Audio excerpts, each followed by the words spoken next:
Roger Federer. Federer fans look like cult worshippers. The most elegant cult in tennis history. They don't just like Federer, they worship him.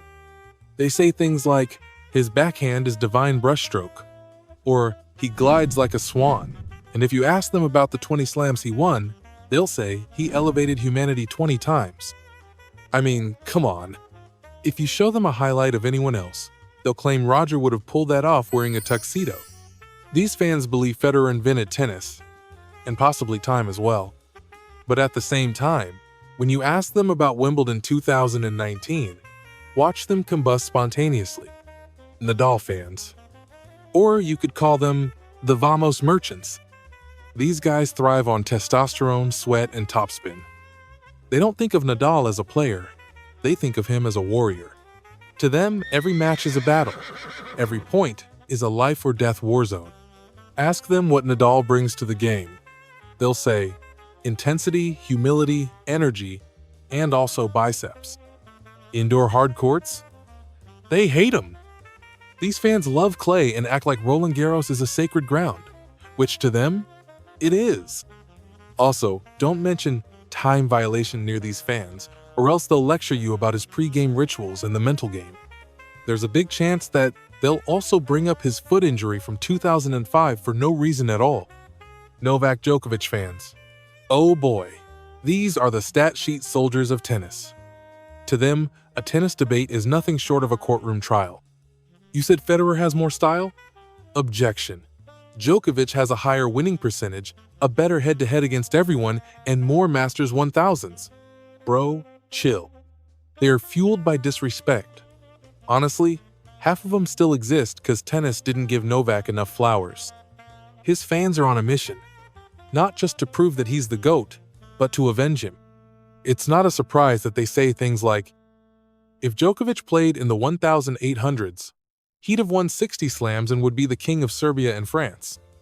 Not to mention, nothing makes a Novak fan happier than hearing boos because it gives them more material for their villain arc. Daniil Medvedev fans, also known as the internet trolls. Here comes the Gen Z chaos. Medvedev fans, to be specific. The truth is, his fans don't want elegance or tradition. They want players who glitch like video game characters mid-match.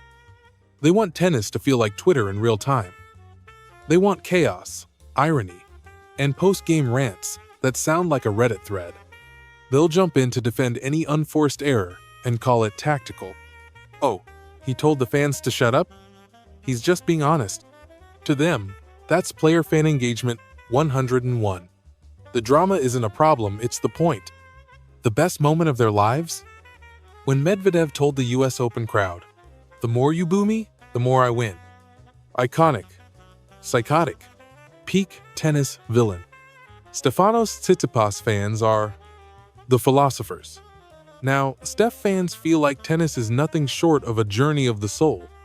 They prefer aesthetics, deep Insta captions, and quotes from Plato that somehow relate to a double fault in the third set. They don't just watch tennis, they experience it. Every backhand is a metaphor. Every loss is a personal reckoning. You'll hear them say some of the stupidest things like, yeah, he lost, but he grew as a man. What does that even mean? Also his hair. Most of their fandom is just about the hair. But if at any moment you bring up his bathroom breaks, there will be pin-drop silence in the room. You can try that yourself. Alexander Zverev fans. Still loading. These guys are like the Windows 98 of fan bases, to be honest. They've been waiting forever for his slam breakthrough. Still buffering. You can hear the dial-up tone every time he makes a quarterfinal. At this point, hope is their main personality trait.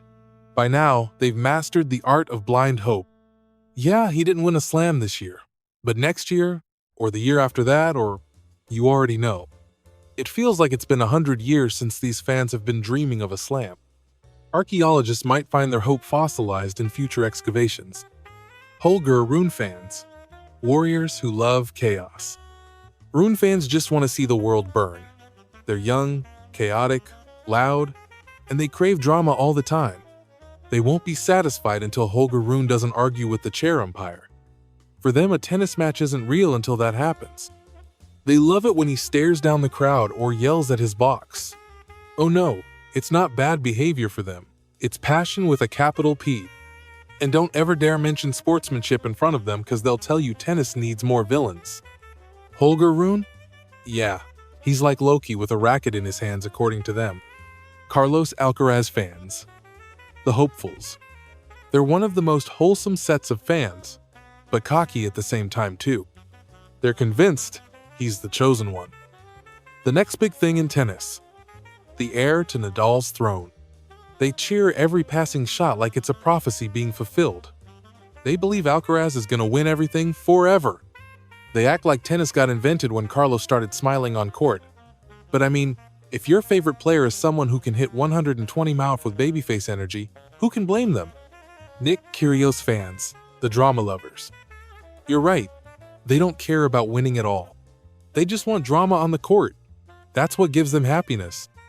Rackets smashed, F-bombs dropped, underarm serves, shirtless training sessions. This is what heaven looks like for them. They're the people who'll slow down for car crashes, knowing full well that it's a mess. But they obviously can't look away. They also believe Nick could beat everyone, if only he cared about tennis and not his on-court shenanigans. It is comforting and frustrating at the same time. Dominic Thiem fans, or the Ghost followers. Thiem fans are the sad indie kids of tennis. Once loud, now hiding behind the trees, waiting for their boy to rise again. They used to flood timelines with stats and slow-mo forehands, now it's just vibes and whispered prayers. Their group chats are mostly candle emojis. They still rewatch the 2020 US Open like it's a historic documentary. Come on, get over it, guys! Every time Thiem plays a challenger event, they're like, he's back.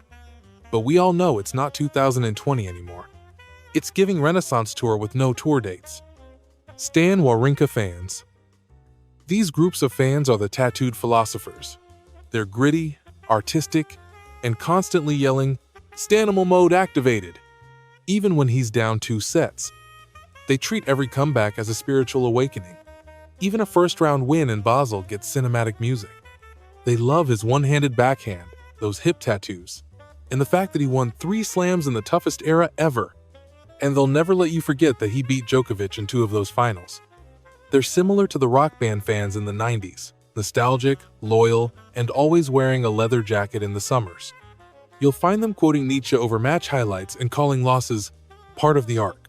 Fabio Fognini fans. The Toxic X Club. These fans are straight up addicted to pain.